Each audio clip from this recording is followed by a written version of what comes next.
திருக்கோவிலூருக்கு அருகே உள்ள மணலூர்பேட்டை என்கின்ற இடத்தில் இருந்து 3 கிலோமீட்டர் தொலைவில் உள்ளது ஆதிரங்கம். அழகிய ராஜகோபுரத்துடன் கூடிய பழமையான திருக்கோயில். இதனை மச்சாவதார தலம் என்று சொல்லுவார்கள்.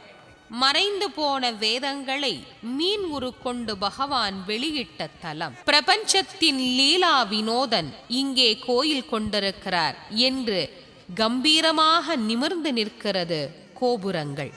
கம்பீரமாக உயர்ந்தும் அகன்றும் இருக்கின்ற திருமதில் ஆதிரங்கத்தின் தனி அழகு.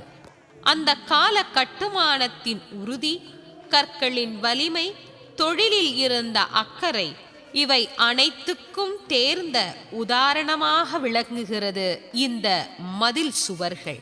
உயர்ந்து நிற்கும் கொடிமரம் பகவானின் லீலைகள் விவரிக்க முடியாத அளவுக்கு பரந்தவை என்பதை உணர்த்துகின்றது. பெரும் தூண்கள் தாங்கிய நீண்ட மண்டபங்கள், அந்த தூண்களில் பல பல சிற்பங்கள். இந்திர புஷ்கரணி என்னும் திருக்குளம் கொண்ட இத்திருத்தலத்தில் பல பல மூர்த்திகளை நாம் தரிசிக்கின்றோம்.